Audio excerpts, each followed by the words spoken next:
Պարոն վարչապետ, ԵԱՏՄ նիստի արդյունքներով, որոնք են այն հիմնական որոշումները կամ նախաձեռնությունները, որոնք Հայաստանի տնտեսության զարգացման համար առաջնային են, կամ որ որոշումներն եք դուք առավել կարևորում։ ԵԱՏՄ նիստի արդյունքներով, որոնք են այն հիմնական որոշումները կամ նախաձեռնությունները, որոնք Հայաստանի տնտեսության զարգացման համար ավելի կարևոր կամ որոնք եք դուք ավելի շատ կարևոր։ Առաջիկա նիստի թե նախորդ, որովհետև մի հատ Դեկտեմբերի 11-ի։ Դեկտեմբերի 11-ի։ Օրինակ, մասնավորապես մենք էլեկտրոմոբիլների քվոտայի հարցը լուծվեց եւ ընդհանուր առմամբ շուկայի կարգավորման արգելքները վերացնելու մաքսային ընթացակարգերը առավել արդյունավետ դարձնելու հետ կապված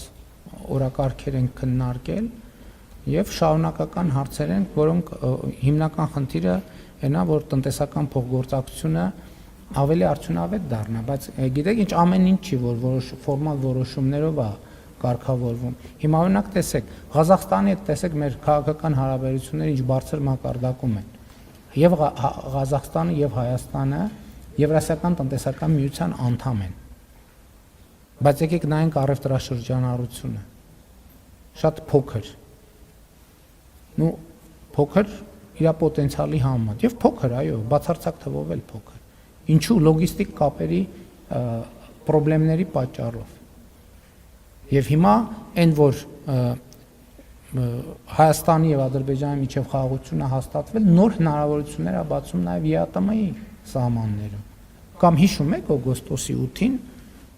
երբ որ օգոստոսի 8-ի հռչակագրից հետո ասում էր, որ սա հակառուսական որոշում է, որ սա ընդդեմ Ռուսաստանն է։ Ես էլ ասում եմ ոչ։ Ասում եմ սա նոր հնարավորություններ է բացում նաեւ Հայաստան-Ռուսաստան հարաբերությունների համար։ Հիմա այն ինչ անկախ Հայաստանի եւ անկախ Ռուսաստանի պատմության մեջ չի եղել երբևէ,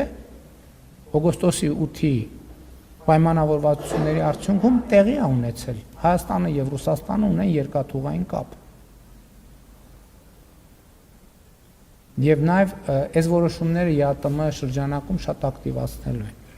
ԵԱՏՄ շատ կան ռազմավարական որոշումներ, ընթացակարգային որոշումներ, որոնք կոնկրետ արդյունքը այս վերջին նիստի մասնավորապես 15000 էլեկտրոմոբիլների քվոտան էր, որը հանրությանը շատ հետաքրքիր է։ Մաքսային ընթացակարգերի հարցեր են քննարկել եւ այդպես շարունակ։